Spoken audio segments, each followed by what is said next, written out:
Hi, my name is Erika, I'm a knitter from Brazil, and you are watching the second episode of my knitting podcast. If you are new, welcome. If you're returning, welcome back. And today I will talk to you about, a lot of things. That's why I decided to record today, because I had too many things to talk about, and if I let the time pass a little more, then I think I would forget the details. Today we have 2 finished objects and a lot of castons. Actually, 4 castons and 5 swatches and a diet garment. Well, the first news is I finished all of my whips from 2024. I don't have any more whips from last year, and until a week ago I didn't have any whips whatsoever. It was the first time it happened in I think 2 or 3 years. So I will show you my 2 finished objects. The first finished object of today is my Eowyn Blouse. Here it is.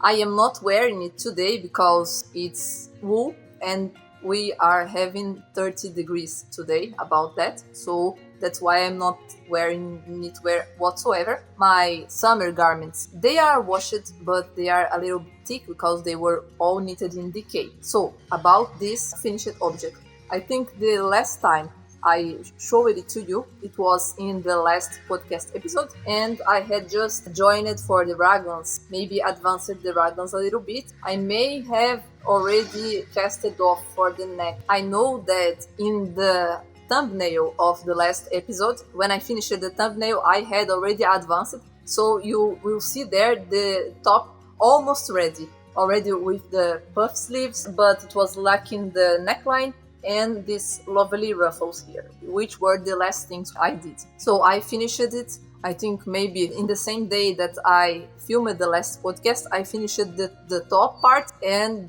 in the following day or the next, I finished the finishes. The puff sleeves were my last hiccup. I missed the placement to start them. So what happened? My idea was just to follow normally to the top, and then I would have a puff sleeve kind of more upwards. But I remembered that it wouldn't be very long. It would be a very short, like half of a puff sleeve and a little bit ridiculous. So I decided to add short rows. I added length to the puff sleeves with short rows. The idea was taken from my Noel blouse, in which we build the puff sleeves with short rows, but we build them top down. But bottom up is pretty much the same. I just had to figure out if I was going to start the short rows with smaller short rows and then going up, increasing them, or the contrary. It's very similar to how the original pattern is. So if you didn't know that I made this with short rows, maybe you couldn't tell. I love the fit in me. When I finished it, it was a little bit short. The length was 39 centimeters, which is too little, even to use it cropped. You can see in my footage here that my thumb is kinda showing, but I took this footage to show you the difference before and after blocking, because when I blocked it, it grew about 2 centimeters, which was exactly what I needed to get it to an optimal length. And here is the garment after blocking. It also grew a little bit in width, but not immensely, just to fit nicely. And I really like the fit here. There are 2 little problems, but this is kind of a design issue. One of them is that the raglan lines are a little bit to the side. I think I would desire them to be closer in. They run here, I don't know. I know that this is a design feature because you can see them in the sample pictures to this pattern here. Another thing that you can see in the sample pictures is that in her white version, she has some decor in this corner and this corner. And what's the reason? The reason is we make this neckline in 2 times. At first we cast off for this, and then later we pick up and knit the rest and we seam them to this. So you can see that the seaming place may get a little weird. I believe it happened in her version. In my version, I had some decor, I would place it, but it's nothing that really bugs my mind. I think the finished project is excellent. Of course, I would like this green to be a little bit more vivid, but still very pretty one. Petroleum green, such a beautiful color. And that's my first finished object of this year. No, the second of this year. And, the Eowyn Blouse by Fable Knitwear. My second finished object of today, also by Fable Knitwear, was my other whip from 2024, the Hobbiton Vest Jr.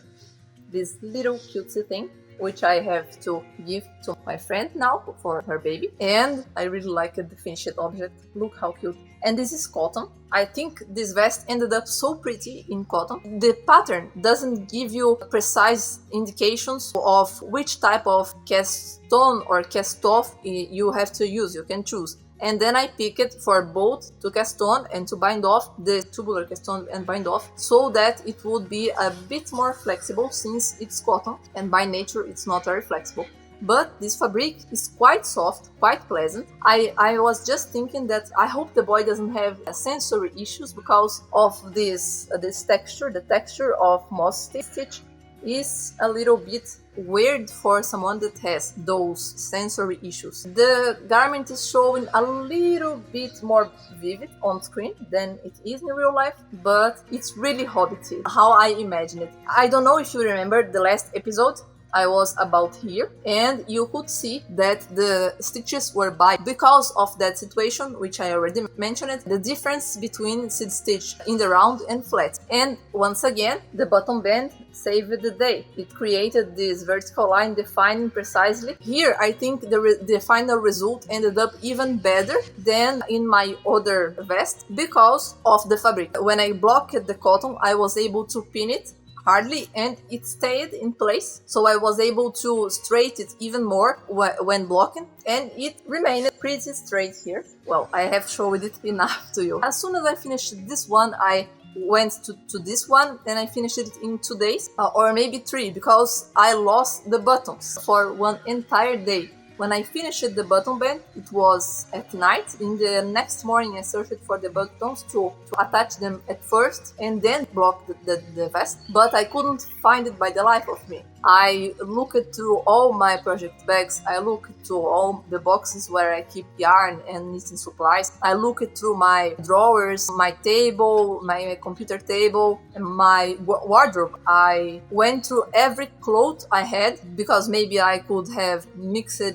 with other clothing that I was showing you and the buttons would be there. No, I didn't find these buttons anywhere until I thought that I might have exchanged the project bags of these two that were being worked at the same time, and maybe I forgot the buttons in that bag. And it was exactly what had happened. I had forgotten the buttons in the project bag for that one, which was empty except for the leftover yarn. Yes, I got leftover yarn there. I got about 190 meters. This used up a little over 100 grams. It takes little yarn. And it's not the first time in which Fable Knitwear's patterns take little yarn. I really like them because of that. Of course, it's cropped, the gauge is pretty open and all of that, but I like when a project is economical. So after the button saga, which made me finish only in the next day, this got rid. I decided to place 4 of them. I attached them with the yarn. I wove in all the ends and I was whip free for the first time in 3 years, except for my temperature blanket, of course, which then I will show you in passing before I go to the new cast-offs. Once again, I will not show you the entire thing because my motifs are still like that. They are not complete with the last row because I didn't buy the joining yarn yet. I am only going to show you a picture with the full month, because until the moment that I edit this video, I believe the month will be finished already, and I could show you my entire January here. And I will show you the hottest day now, because previously my hottest day looked like that, with the yellow in the middle and the red on the front. Yellow means from 20 to 24 degrees and this means from 30 to 35. Now my hottest day looks like this one, which is from 25 to 29 and from 30 to 35. And most of my last week, my past week, was this. Now I have almost as many yellow and red flowers as I have yellow and orange. We had a very, very hot week last week, and that's why I was craving summer tops. Crazily craving summer tops, but today is a little more tepid, like in the beginning of the month. Tepid is a strong word. It's still very hot, but not as much as last week. And last week, everything I could think about was summer tops. Summer tops. I need very breezy summer tops. I need fingering weight, lace weight, this kind of things, because I am dying here. So I started to swatch for a lot of them. I didn't swatch yet for all that I want to make, but I will show you what I have. Here are my swatches. Well, I have another one, but it's for a cardigan, so I will show you together with the cardigan later. These are for tops. Let's start chronologically. The first that I made was this one. It's a 2x2 ribbon. Remember this yarn, which I said I thought I was going to knit a ranunculus with it if I was able to find enough yarn in the shop in which I bought this one. So I went to the shop very early after I filmed that episode, and there wasn't more of this yarn. So I am limited to this, I think, 2023 meters, which is very little, but I think it can be, for example, a lacy top. I thought about making a bandana out of it. If my other plans don't work, there is this free pattern by Hobby, and I forgot the name of the designer, but I will put it in the screen. It is a partnership from Hobby and Pom Pom magazine. They made a series of patterns, very cute ones, and this is one of them. But this swatch is not for the bandana. The bandana was a later tote. This swatch was my first tote. This is from my summer knitting plans video, but I was planning to knit it with the other yarn, the pink one that I showed you together with this. But the pink one, when I read the pattern, the pink one was viscose and acrylic, and that pattern is made for a viscose and cotton yarn from Hobby. So I thought this one has a fiber composition that it's much more similar to the original yarn. Then I decided to try it with this one, and I could just then make it a little more cropped. I think that the original top from the magazine is pretty length, almost 2010s fashion. I don't need all of that. I could just make it a little more cropped and make it with this yarn. I knitted the swatch very prettily to make a proper example. If I say in these videos that you have to make proper sized swatches, I should make them too. I tried here and I blocked it very nicely. And this has viscose. Viscose grows a lot, and it grew as well. The gauge for the original pattern is 32 stitches in 10 centimeters, but not stretched. It's like a ribbon completely shrunk like that, but it's stretched by itself. This state is the natural state of the fabric now. And if you see the picture of the model, hers is a little bit stretched too. So this couldn't be used because I think this is maybe 4, 5, 6 centimeters different from the gauge. So if I were to make this, it would be much larger than what I need.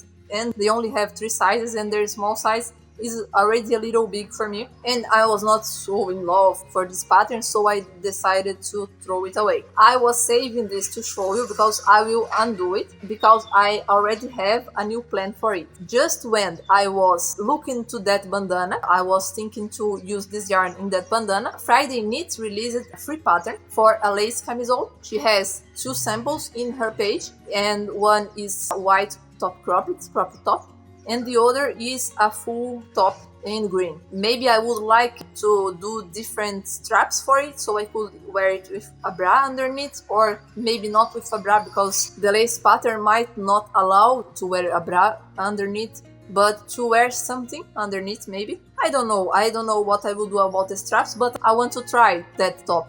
With this yarn, I think it would lend itself beautifully for lace because of the difference in color, and also because of the softness and the drape of the cotton and viscose. So I think I will attempt that pattern. However, the pattern is for fingering weight and this is sport. So if I don't get gauge, I still can knit that pattern with leftover yarn I have from my Eowyn Blouse, but I really wanted it in this purple. So I will try this at first. I will unpick this swatch to use the yarn and make the other swatch, so that I avoid cutting more yarn from here. That's my plan. Another observation about this swatch was people block your swatches, because when I placed it in the water and I came back and I saw the water was completely purple. It bled a lot. If I had not swatched and then I decided to wash the garments I finished with other clothing,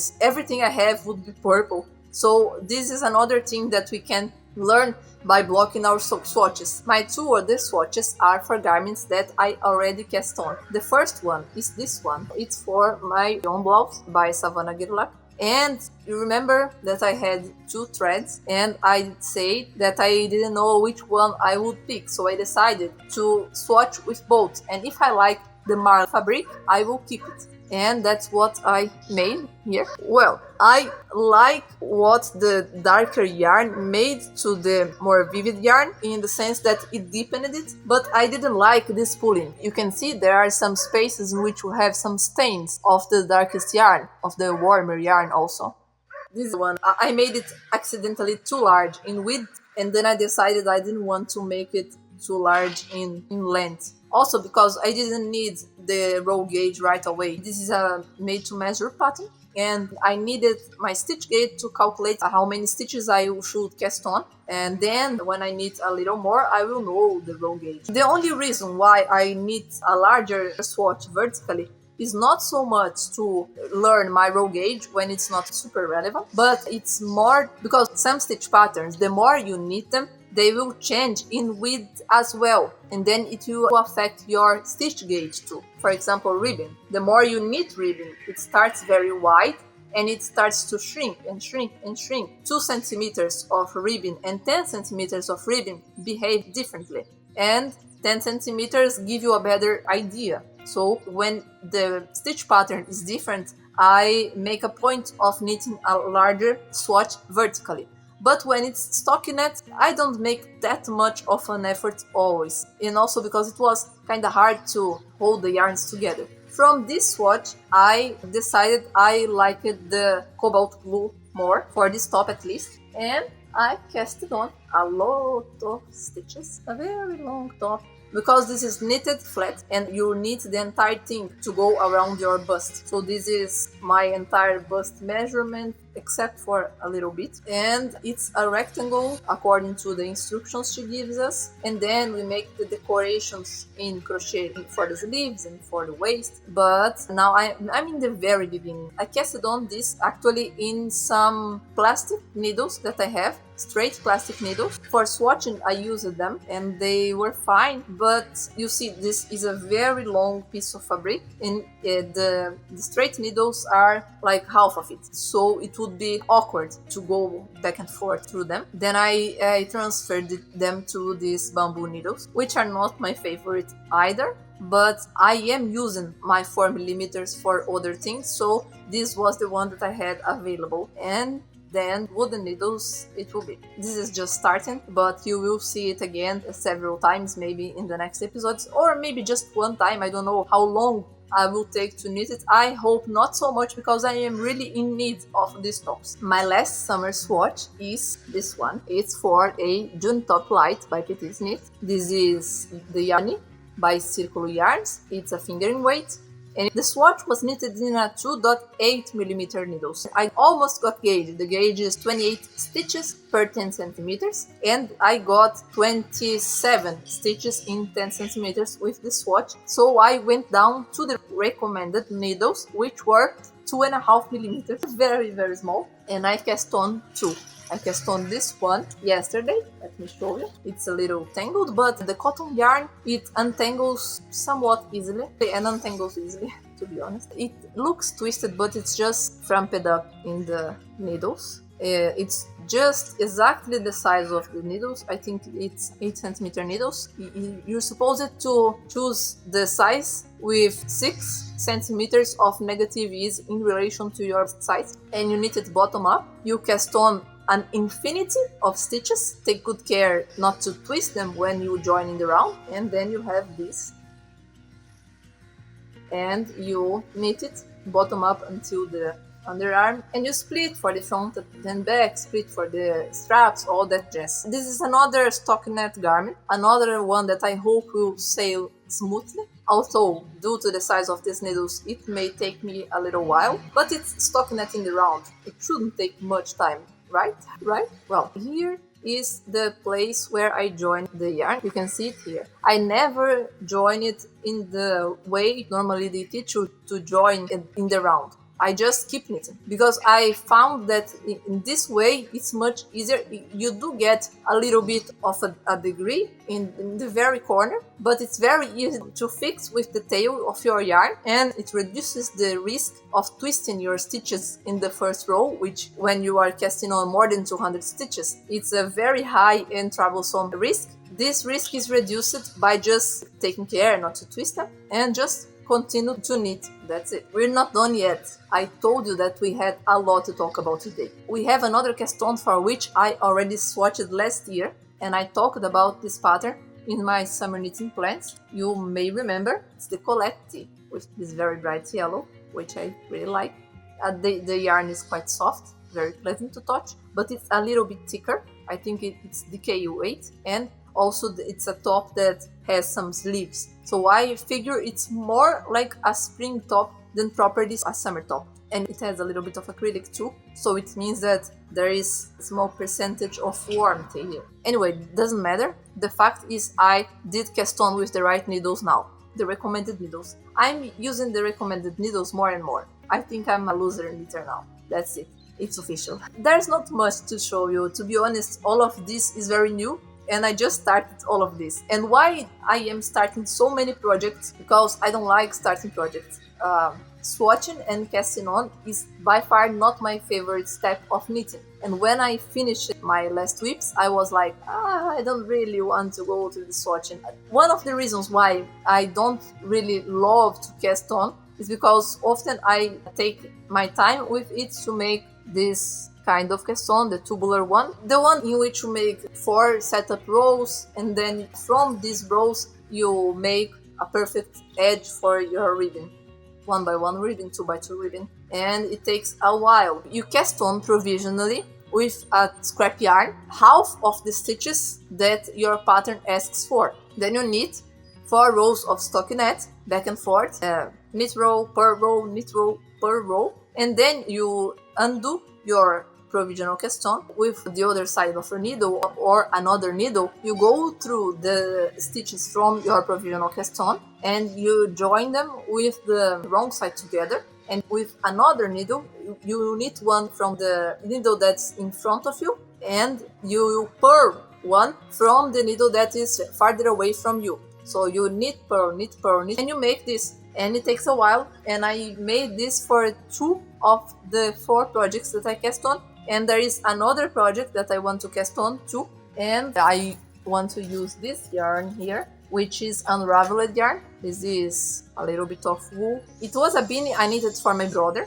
and the color is wrong. We picked this via the internet, and the picture had a different color. It was darker and more intense. When we received the skein, both me and him were disappointed. The beanie was also a disappointment because I used a free pattern that didn't teach us very correctly how to increase in a way that kept the shape of the pattern. So he wanted a small hat, like just to cover this part of the head, and it ended up being a beanie with this depth. So I told him I was going to remake it, and I already unraveled it. Well, I will come back to it in some moments when I talk about my plans for February. I have a last cast on to show you, and it's a saga, to be honest. This project will have its dedicated video, so I won't talk at length about it. But as I already mentioned in previous videos, I will just give you an account of it. If you watched my previous videos, you may know that I posted a video about yarn that I unraveled. The experience of unraveling the sweater and swatching for another pattern with that yarn, and I then will make another video knitting that pattern. And it is the cabled cardigan I talked about in my summer knitting plans. And here is the swatch. No, it's the wrong side. Now you're seeing the right side. Focused? Yes. Very nice. So, this swatch.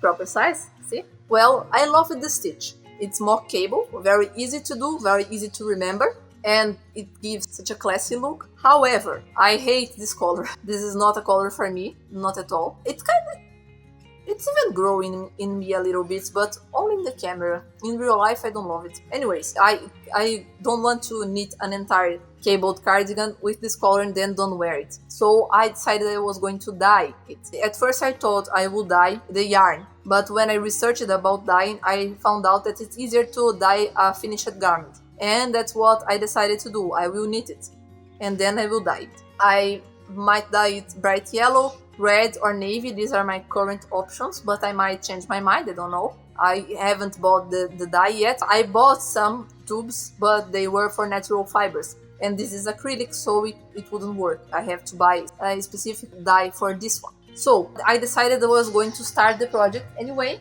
cast on for the cowl, and here it is. It's casted on. However, this is giving me a bad impression. If I stretch it, see how big it is. I will show you something else. Remember this vest from everything I ever knitted? You saw there how it fit me alright. It's even a little bit looser. I could have it snugger. The bottom here, the ribbon here. Now I will show you that one in contrast to this one. See? There are like 5-7 centimeters. I measured it yesterday. It was 5 centimeters and a total of 32 stitches in that place. So it means that this is large. You could say it's a cardigan. It's supposed to be worn on top of other clothing, so it should be a little bit larger than a sweater. Yes, but it is a vintage cardigan, and you can see here that the fit is not oversized. When I noticed that it was too big, and I had gauge, apparently. I measured 32 stitches in 10 centimeters, about that. However, when I look at that, the total number of stitches that we would have after increasing for the waist, and I made the calculation with the gauge, I saw that that number we should cast on would give us 49 centimeters in the back, so 97 total, and this would represent 10 centimeters of positive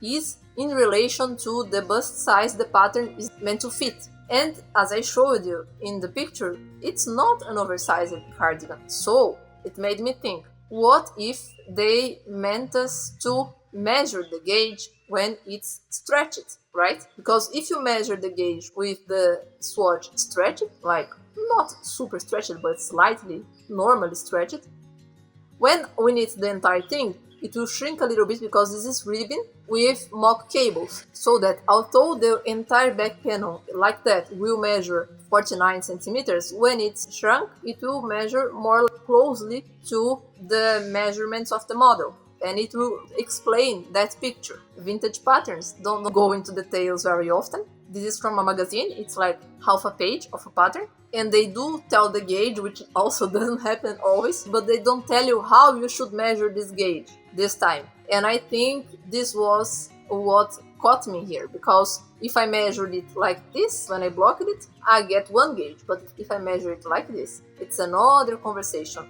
Then maybe I didn't get gauge. My last attempt with this pattern will be to try and use a 2.8 millimeter needles, which will be half a millimeter less than what I used to knit this one. If even so I don't get gauge for this, I will drop this sweater and I will knit it in the future with a lace weight or something that could get gauge, because maybe I will never get gauge with this yarn, who knows. So that's it. I will have to undo this and this amount of stitches, casted on very troublesomely, and start it again. I was already sad about yesterday. Well, as I said, I planned on dyeing that one. And I had been studying about dyeing projects, dyeing, because I have some other clothes that are mine already that I don't like the color, but I would like to upcycle them and still wear them, because why not? It's eco-friendly, I think. When I decided to dye that one, I bought some tubes of dye, which then I learned only worked for natural fibers, plant fibers by the way.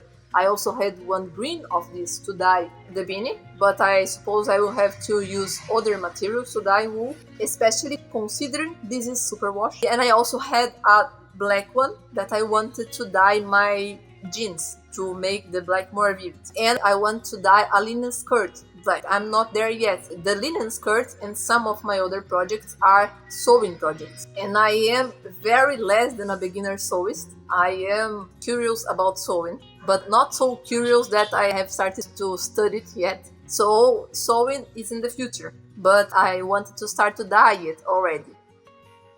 There was another garment that I wanted to flip, to fix, upcycle, and it is cardigan my sister gave me. It's a thrifted cardigan. It was original light gray, this color. I will show you the cardigan here. And I don't like gray very much, most of grays. I like charcoal and this kind of colors, or very light ones, but this one didn't please me, and I wanted to make it black.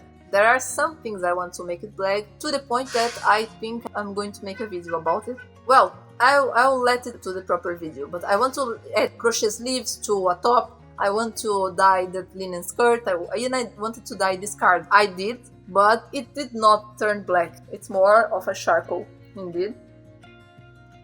It was pretty black when I took it out of the pan, but I washed it. A lot of the dye went out. I did not apply a product to retain the color. I hadn't bought it yet. I will buy it and I will apply it. But I think I will buy also another black tube to dye it again and darken it. Maybe if I can get a black, it will be perfect, because I still want to do other alterations to this garment, and I would prefer it if it was black for yarn reasons. But if I can't, I am fine with this gray here. It doesn't look bad. Don't need a cardigan right now. I use it one of these days. You can see it entirely here. It's quite long. It goes down here. And it is loose here. The buttons are in loops. It remains like that. It reminds me of 2010s in its shape, and not in a pleasant way. So what I want to make with this cardigan, I would like to cut it a little bit, like this much, and knit some sort of ribbon in like fingering weight, maybe. Knit some sort of ribbon just to accommodate at my waist here, to make it wearable with high-waisted jeans and that kind of bottoms, because it's kind of pleasant. I found out from dyeing it that it's cotton. It's a plant fiber, but no, in my country it's most probably cotton. I like it to wear it when it was a little bit chilly in the last months, so that's what I wanted to keep it and make it more wearable even for me. And if I had it black, I think it would be easier to find a color match to make the ribbon I want to make if I cut it. I accept the length a little more with this color, but I still would like to try and make this alteration. And to find a yarn in this gray would be harder than to find a black yarn. Blacks are easy to match between each other, grays not so much. So that is all that I have in my plate right now, and it's a lot, but it won't stop. The cast on in the swatching won't stop, because I want to have as many patterns ready to go as I can, so that when I finish one, I just can go to the next. No worries about swatching, no worries about casting on. Because what is bugging me about the swatching and casting on phase is that you can make a lot of mistakes in this one. You see from my projects that I had to abandon ideas and swatch 2-3 times with the same yarn, and cast on multiple times too. So this part's a little boring for me, but I know that once I'm set and I can go, I just knit and be happy and have the finished garments in the end. I much prefer the finishing parts. Over the next week, I want to swatch for my textured and lace garments, because you can see that most of what I have here is stockinette. What is not stockinette, I will have to remake. So next week I want to swatch for the camisole. I talked about the Chrysler top, the camisole number 4, and the love leather. I want to swatch for them and start one of them if I can, if I have needles for it, because my needles are starting to get busy. So I will cast on as much projects as my needles allow. I might also start a crochet project for T, but I'm not sure. And I want to cast on this one too, but this is for my fixed February. Last year I made the finished February because I had an ongoing crochet dress, the one that I was wearing in my first video in the channel, and it was ongoing for a lot of time, and I decided that month I was going to finish it. I did not finish it, but I made a lot of progress. I would have finished it if my initial calculations were right, but I had to make adjustments, so I stored the project away and finished it only in the end of last year when the summer came back. So this year I don't have anything to finish. Everything is just fresh. I don't want to rush to finish something that is just fresh. It doesn't make much sense. It's not the spirit of finish it February. So what I want to make instead is Fix It February, which I don't know if some other people made it, but I heard about it in Alice's channel. I don't know the full name of her channel, but I will post in the description. And she made it last year, and I was inspired because I have a few projects that I want to fix. One is this one, and then I have the crochet dress that ripped. Some of the seams ripped. I was so sad, but it's an easy fix. And I have 2 or 3 crochet bandanas that I want to remake. I gave them for my sister, but they are stiff, so I want to remake them to be draped. And I have one sweater, my sweater, the Stripes by Andrea Maury, which was my birthday sweater in 2022, but the edge of the sleeves is so tight that every time I wear it, they cut my circulation and they leave marks. I love that sweater. I love the color combination, the fit. There are some things I could change in the fit if I had knitted it later after I was a better knitter, but I still like very much. I love a circular yoke. But my only problem with this one is the edge of the sleeves, which I will unpick and make a sewn bind off, which I now know how to do. Back then I didn't. Back then I didn't know how to do short rows. I learned in that project, by the way. I learned a lot in that project. I love that project. But I will talk about it in my next videos of my series. I didn't forget my series. I know that I only made one video for it now, the every Sophie I ever knitted. I still want to make my crochet video and some others. I still have to organize my projects to see in which video each one of them will be placed. But if other things don't take all of my time, this is what I will be making next month. Knitting all of these summer projects, fixing my old stuff, and filming videos for you every now and again. So let's wrap up this episode. I hope you had fun. I hope you got some knitting done, some crocheting done, and I hope you liked my company and you'll come back for the next one. So if you liked the video, share it for your friends which you think might like the video too, and subscribe so that you will know when I post the next video. Happy knitting and bye bye.